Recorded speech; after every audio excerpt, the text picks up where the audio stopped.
দর্শক শুভেচ্ছা, জনতার কথা অনুষ্ঠানে আপনাদের স্বাগত জানাচ্ছি। আমি আসিফ সুমিত। আপনারা জানেন জনগণের মতামত তুলে ধরতে ২১শে টেলিভিশনের বিশেষ আয়োজন জনতার কথা। আমাদের প্রত্যাশা দেশে শক্তিশালী গণতন্ত্র, আমরা চাই সরকারকে সহায়তা করতে। দর্শক আপনারা জানেন শুরু রাজনৈতিক দলগুলোর সাথে প্রধান উপদেষ্টার সংস্কার নিয়ে আলোচনা। মূলত এই সংস্কার সাধারণ মানুষের কী প্রত্যাশা, তারা কি চান, কিভাবে সংস্কার করলে পারে আগামী দিনে বাংলাদেশ আরও ভালো চলবে। আমি মনে করি সবার আগে যে সংস্কারটা প্রয়োজন সেটা হচ্ছে নির্বাচন ব্যবস্থায়। এই নির্বাচন ব্যবস্থাকে এমনভাবে ঢেলে সাজাতে হবে যেন নির্বাচন সংগঠিত হওয়ার আগে, সময় এবং পরে কোনো গোষ্ঠী, সেটা বাংলাদেশের ভেতরে হোক বা বাহিরে হোক, এখানে কোনো ধরনের হস্তক্ষেপ করতে না পারে। এবং এটার জন্য রাজনৈতিক দলগুলোর সাথে যে আলোচনা করবে, শুধু রাজনৈতিক দলগুলো নয়, আমি মনে করব বাংলাদেশে যে সমস্ত সামাজিক শক্তি আছে, প্রতিষ্ঠান আছে, যে সমস্ত স্টেক হোল্ডার আছে যে রাষ্ট্রের, সবার কথা শুনতে হবে এবং সবার মতামত নিয়েই এই ধরনের সংস্কারগুলো সংগঠিত করলেই আমি মনে করব এটা সবচেয়ে বেশি টেকসই হবে। একটা মানুষ যাতে ভোট দিতে পারে সেই সংস্কারটা অতীব জরুরি হয়ে পড়ছে।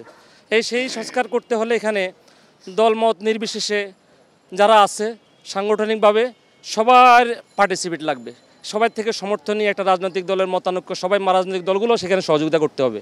নির্বাচনটা হইলে রাজনীতি যারা করে তাদের ক্ষমতা দিলে এখনকার যে উশৃঙ্খলাটা এটা মোটামুটিভাবে দমন হয়ে যাব। যত সরকারি প্রতিষ্ঠান আছে এগুলোর সংস্কার করুক, করার পরে সুষ্ঠু আর সুন্দরভাবে একটা নির্বাচন কমিশনার গঠন করে একটা নির্বাচন যেন সবাই যেন ভোট দিতে পারে। সংস্কার করার পরে নির্বাচনটা দেওয়াটাই সবচেয়ে বেটার ভালো মনে করি। আমরা সামনে যে নির্বাচনটা করব, আমরা একটা স্বচ্ছ ভালো একটা নির্বাচন, আমরা সারা দেশের, বাংলাদেশের সারা লোকে যেন নির্ভয়ে ভোটটা দিতে পারি। রাজনীতিক দলগুলোর নিয়ে বসে দ্রুত একটা সুষ্ঠু নির্বাচন চাচ্ছি। চাল, ডাল, মাস্টারে, আটা, ময়দা, পেঁয়াজ সব দাম, আমরা ৩-৪০০ টাকা লুজি করে আমরা চলতে না। নির্বাচনটা দিলে বুঝুন যে নির্বাচনের পরে কী আসে।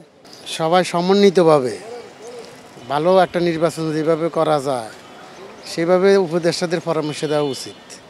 আর তারাও সংক্ষেপে, বেশি সময় না নিয়ে সংক্ষেপে নির্বাচন দেওয়াটাই এখন সময়ের দাবি। আমরা চাই যত দ্রুত সম্ভব সকল দলকে নিয়ে অংশগ্রহণমূলক একটা নির্বাচন দেখ। সুস্থ সুন্দর দেশ পরিবেশন যেতে হয়, আমরা সেইভাবেই চাচ্ছি। সুষ্ঠুভাবে নির্বাচন করতে পারে, একটা শান্তিপূর্ণ দেশ গঠন করতে পারে, এটাই আমাদের কাম্য।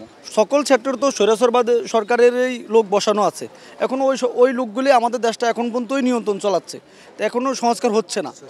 অতি শীঘ্রই দেশটা সংস্কার করে আমাদের প্রধান উপদেষ্টা নির্বাচনটা দেওয়া উচিত, এটা আমি মনে করি। আগে সবগুলো গুছিয়ে তারপরে নির্বাচনের পদক্ষেপ নেওয়া দরকার। আর এমন নির্বাচন আমরা দীর্ঘদিন থেকে আশা করতে, সবাই একসাথে আবার পুনরায় যে আগে ছিল পূর্বে ওই ধরনের সবাই অংশগ্রহণ করতে পারে, এই ধরনের যেন আর না হয়। আর স্বৈরাচার যখন এই ধরনের আর যেন ভবিষ্যতে না আসে, এটাই চাই।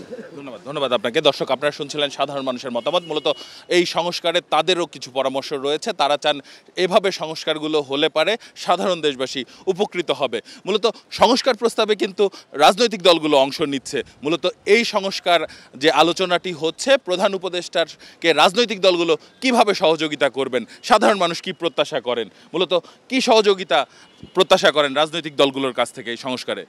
প্রশাসন সংস্কার চাই আমরা, তারপরে আর্মির ভিতরে, সেনাবাহিনীর ভিতরে সংস্কার চাই, রাষ্ট্র সংস্কার করুক। সারা দেশের যতগুলো রাজনৈতিক দল আছে সবাইকে ঐক্যমত হয়ে সারা দেশের জনগণকে সবাইকে মিলিয়ে এই সরকারকে সহযোগিতা করতে হবে এবং সময় দিতে হবে। সামান্য কিছু হলেই একটা অফিসের সামনে 17-15 বছর তো কেউ কথা বলতে পারে নাই।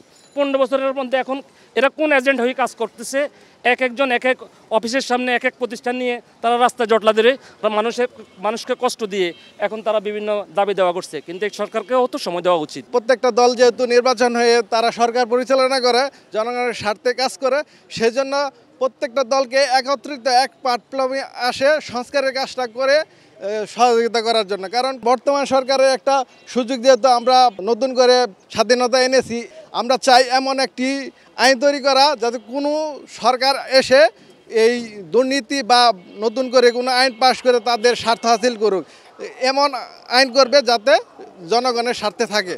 তাদের সহযোগিতা না হলে প্রধান উপদেষ্টা একা কিছু করতে পারবে না। এই বাংলাদেশটা আমাদের, আমরা মিলেমিশে থাকতে চাই, ঠিক আছে? কোনো হানাহানি, হিংসা, মারামারি, কাটাকাটি এটা আমরা চাই না। ধন্যবাদ আপনাকে। দর্শক, আপনারা শুনছিলেন সাধারণ মানুষের প্রতিক্রিয়া। সাধারণ মানুষ কিন্তু তাদের ভাবনাগুলো অসাধারণ, তাদের চিন্তা অনেক সূক্ষ্ম ও গভীর। দর্শক, জনতার কথা দেখতে প্রতি শনি, রবি, মঙ্গল ও বুধবার চোখ রাখুন 21 টেলিভিশনে। সঙ্গে থাকবো আমি আসিফ সুমিত।